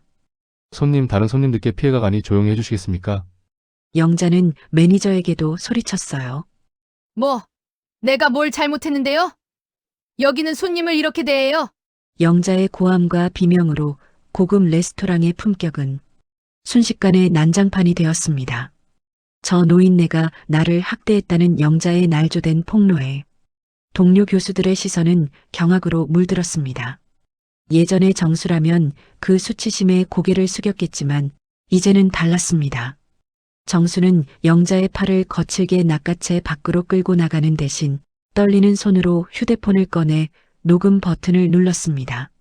그리고 레스토랑 매니저에게 단호하게 말했습니다. 매니저님, 지금 이 상황 전부 CCTV에 찍히고 있죠?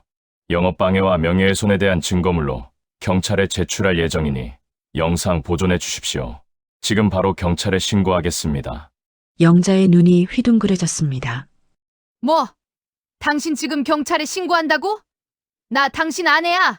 아내이기 전에 당신은 지금 범죄를 저지르고 있어. 정수는 차가운 눈빛으로 영자를 꿰뚫어 보았습니다. 30분 전까지만 해도 그녀의 협박에 흔들렸던 노 교수의 모습은 온데간데 없었습니다. 레스토랑 밖으로 영자를 밀어낸 정수는 곧바로 제자 민준에게 전화를 걸었습니다. 민준아, 지금 바로 시작하자. 강남의 레스토랑이다.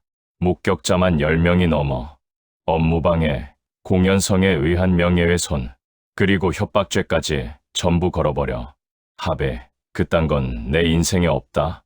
전화를 끊은 정수는 단 한 걸음도 물러서지 않고 레스토랑을 나섰습니다. 집으로 돌아온 정수는 거실에 불도 켜지 않은 채 곧장 서재로 향했습니다. 그는 가장 먼저 영자가 미처 가져가지 못하고 어지럽게 놓아둔 화려한 조화와 십자가 장식품들을 거칠게 걷어냈습니다. 그것들을 거실 바닥에 내던지는 소리가 정적을 깨웠지만 정수의 눈빛은 갈수록 차갑게 가라앉았죠. 정수는 밤새 잠 한숨 자지 않았어요. 대신 책상 앞에 앉아 민준과 실시간으로 메시지를 주고받으며 영자가 그동안 가로채간 카드 명세서와 인출 내역들을 하나하나 대조하며 정리했습니다. 무너진 명예를 눈물로 닦는 대신 법이라는 날카로운 칼날을 갈며 새벽을 맞이한 것입니다. 이윽고 창밖으로 푸르스름한 새벽빛이 밝아오기 시작했습니다. 정수의 서재에는 침통한 눈물 대신 팽팽한 긴장감이 감돌았어요. 정수는 밤새 잠 한숨 자지 않았지만 눈빛만은 형형하게 빛나고 있었죠. 이때 약속한 시간에 맞춰 민준이 묵직한 서류 뭉치를 들고 서재로 들어왔습니다. 교수님, 어제 레스토랑 매니저와 참석했던 교수님 3분의 진술서를 이미 확보했습니다. 특히 김 교수님은 영자의 주장은 평소 정수의 인품을 볼 때 명백한 허위 사실이라고 강력하게 증언해 주셨습니다. 그래, 고맙다. 영자한테는 통보됐나? 네, 방금 전 내용 증명과 함께 고소장을 발송했습니다. 민준이 가고 며칠이 지났습니다. 정수는 서재에서 서예를 하며 평온한 시간을 보내고 있었죠. 거친 필체로 한지 위에 단이라는 글자를 써내려갔어요. 그때였습니다. 쾅쾅거리는 거친 소리와 함께 현관문이 열리더니 이미 짐을 싸서 나갔던 영자가 미친 듯이 집 안으로 뛰어들어왔습니다. 아직 반납하지 않았던 보조키를 이용해 들이닥친 것이었습니다. 손에는 방금 송달받은 법원 서류가 구겨진 채 쥐어져 있었습니다. 소장과 가처분 통지서를 확인한 모양이었습니다. 영자가 서재 문을 쾅 닫고 들어와 소리쳤습니다. 당신 미쳤어? 진짜 나를 감옥에 보내겠다고? 나니까 당신 같은 노인네랑 살아준 거지. 은혜를 원수로 갚아? 정수는 붓을 내려놓고 고개를 들어 영자를 보았습니다. 그리고 아주 낮은 하지만 소름 끼치도록 차가운 목소리로 말했습니다. 야, 이명자, 그 가증스러운 입 좀 다물어. 평생을 교수님 소리만 듣던 정수의 입에서 나온 거친 반말에 영자의 눈이 휘둥그레졌습니다. 정수는 한 걸음 다가가 영자의 눈을 똑바로 쏘아보며 낮고 서늘한 목소리로 말을 이었습니다. 너는 내가 아주 영리한 줄 알지? 내 건강 걱정하는 척 연기해서 비밀번호 따내고 내 딸 피눈물 묻은 돈으로 내 아들 손목에 금시계 채워주니까 천국이라도 온 것 같았어. 착각하지 마. 이제부터 내가 치러야 할 대가는 내 상상보다 훨씬 더 처참할 테니까. 영자가 입을 달싹거리며 반항하려 하자 정수는 민준이 가져온 서류 뭉치를 영자의 발밑에 던지며 쐐기를 박았습니다.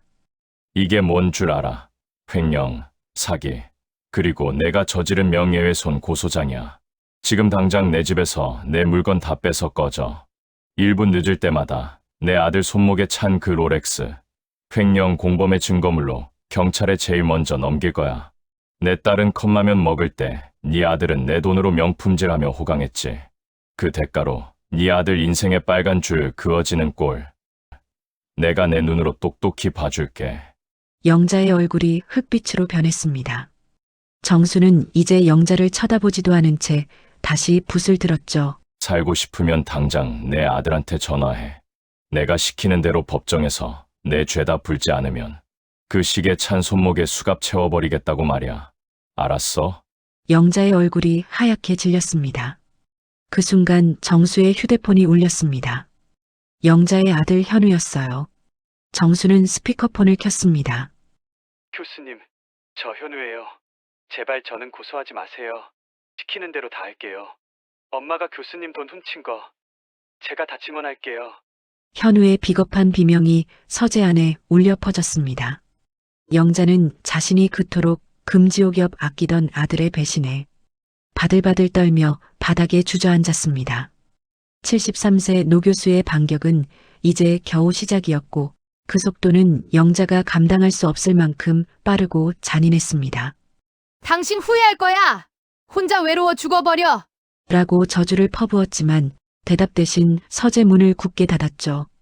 문 너머로 영자의 악에 바친 욕설이 멀어져 갔습니다. 이윽고 찾아온 정적. 그것은 고립이 아니라 6개월 만에 되찾은 안식이었습니다. 정수는 그 밤 오랜만에 깊고 단잠을 잤어요. 그 후로 몇 달간 지리한 법정 싸움이 이어졌습니다. 영자는 변호사를 선임해 끝까지 횡령을 부인하며 발악했지만 제 살 길을 찾아 돌아선 아들 현우의 증언과 민준이 확보한 확실한 물증 앞에서는 속수무책이었죠. 영자의 궤변이 법정을 채울수록 그녀의 추악한 민낯만 만천하에 드러날 뿐이었습니다. 마침내 최종 선고일. 정수는 단정한 정장 차림으로 법정에 앉았습니다. 맞은편에는 수척해진 얼굴로 바들바들 떨고 있는 영자가 있었죠. 침묵이 흐르는 법정 안 모두의 시선이 재판장을 향했죠. 재판장은 명확하게 판결했습니다. 피고 영자는 원고 정수의 동의 없이 8천만 원 가까운 금액을 인출한 것으로 이는 횡령죄에 해당한다.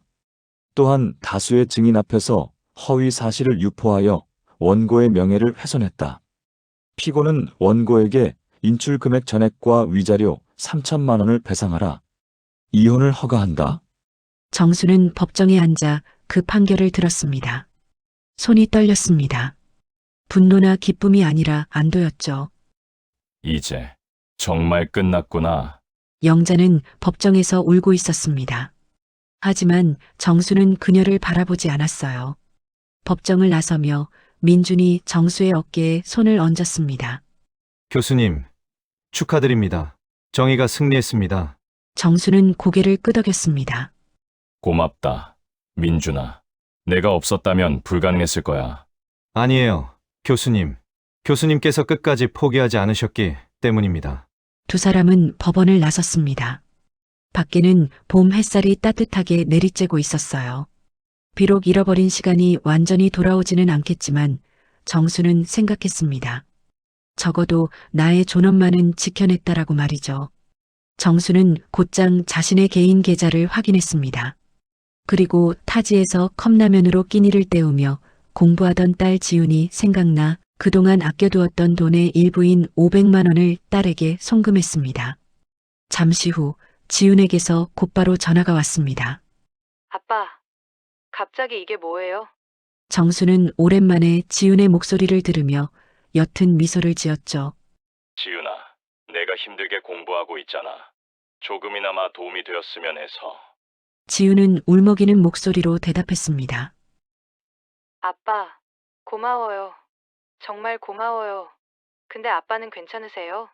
응, 나는 괜찮다. 이제 다 끝났어. 아빠, 사랑해요. 나도 사랑한다, 지윤아.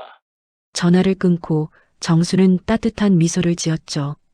2주 후 정수의 서재는 완전히 달라져 있었어요.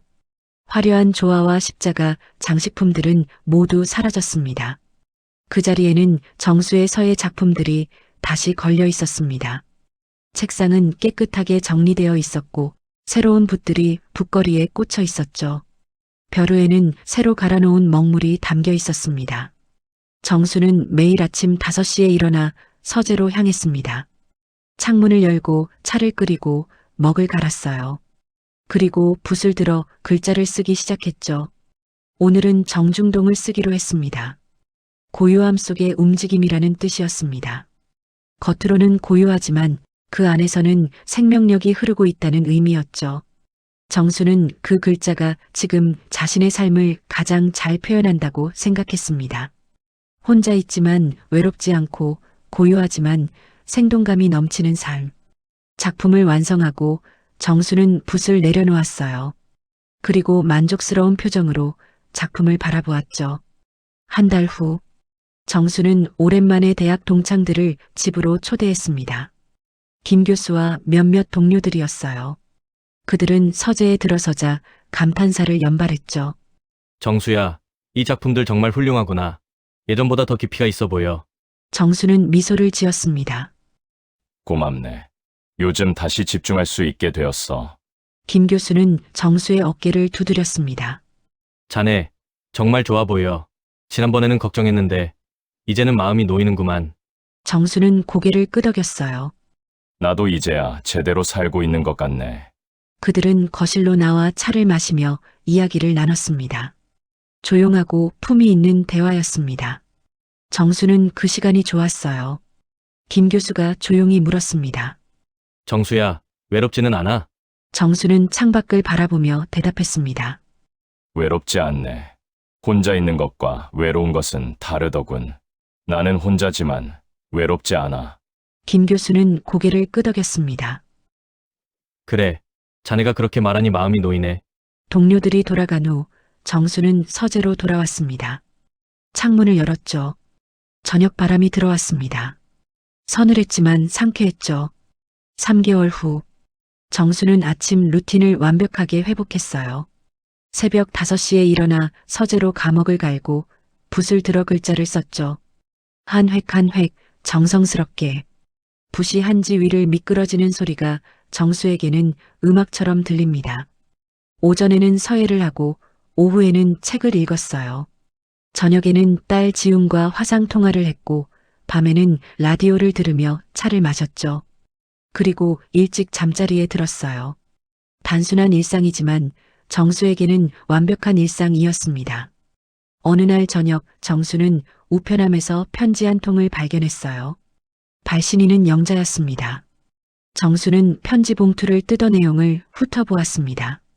영자는 비참한 원룸 생활을 하고 있으며 아들 현우와 교회 사람들에게 버림받았다고 적혀 있었죠. 교수님 없이는 살 수 없을 것 같아요. 제발 한 번만 기회를 주세요. 라는 가증스러운 구걸이 종이 가득 채워져 있었죠. 하지만 정수의 눈빛은 흔들리지 않았습니다. 오히려 헛웃음이 났어요. 영자는 끝까지 변하지 않았습니다. 그녀는 여전히 자신의 외로움을 타인에게 전가하며 상대를 이용하려 들 뿐이었습니다. 정수는 답장을 쓰기 위해 펜을 드는 대신 서재 구석에 놓인 문서 파쇄기 앞으로 걸어갔습니다. 드르륵.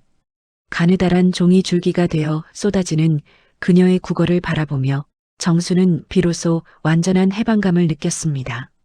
그녀는 이제 정수의 평온한 호수에 돌멩이 하나 던질 수 없는 존재가 된 것입니다. 정수는 파쇄된 종이 조각들을 쓰레기통에 비우고 다시 책상 앞에 앉았습니다. 서재에는 다시 맑은 묵향만이 감돌았죠.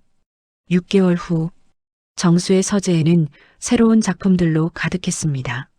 지난 반년 동안 정수가 완성한 서예의 작품들이었습니다.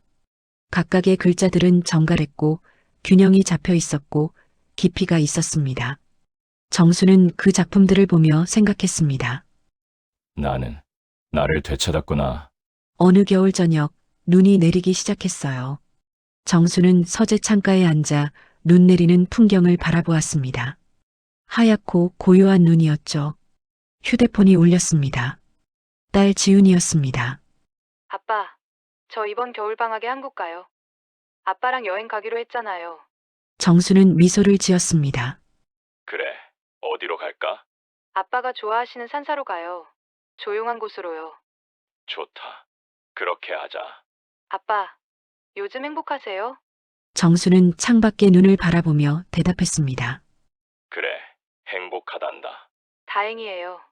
목소리만 들어도 알 것 같아요. 아빠가 다시 아빠만의 고요함을 되찾으셨다는 거요. 지금 이 목소리가 제가 평생 기억하고 싶은 아빠의 가장 행복한 목소리예요. 지윤아, 고맙구나. 뭐가요? 내가 내 딸이어서 고맙다. 지훈은 웃으며 말했습니다. 아빠, 저도 아빠 딸이어서 행복해요. 사랑해요. 나도 사랑한다. 전화를 끊고 정수는 다시 눈 내리는 풍경을 바라보았어요. 정수는 혼잣말처럼 중얼거렸죠. 침묵은 고립이 아니라 안식이었구나. 정수는 자리에서 일어나 책상으로 향했어요. 마지막 작품을 완성하기로 했습니다. 종이를 펼치고 먹을 갈고 붓을 들었죠. 그리고 천천히 정성스럽게 글자를 쓰기 시작했습니다. 평상심시도 평범한 마음이 곧 도라는 뜻이었습니다. 정수는 이제 알았습니다. 행복은 멀리 있지 않다는 것을. 화려하지 않아도 시끄럽지 않아도 혼자여도 평범한 마음으로 살아가는 것이 진정한 행복이라는 것을 말이죠. 작품을 완성하고 정수는 붓을 내려놓았습니다. 창밖에서는 여전히 눈이 내리고 있었죠. 고요하고 아름다운 눈이었습니다. 정수는 그 눈을 보며 따뜻한 차를 마셨어요. 시계 소리가 서재를 채웠습니다. 그 소리가 정수에게는 평온함으로 들렸죠. 정수는 깊고 평온한 미소를 지었습니다. 오늘 사연 어떠셨나요? 정수는 인생의 끄트머리에서 지독한 외로움을 피하려다 뼈를 깎는 괴로움을 만났습니다. 하지만 그는 결국 깨달았습니다. 누군가 억지로 채워주는 온기보다 나 스스로를 지켜내는 고요함이 훨씬 더 따뜻하다는 것을 말이죠. 여러분의 삶에도 흔들리지 않는 평상심이 깃들기를 응원합니다. 끝까지 시청해 주셔서 감사합니다. 구독과 좋아요는 제게 큰 힘이 됩니다.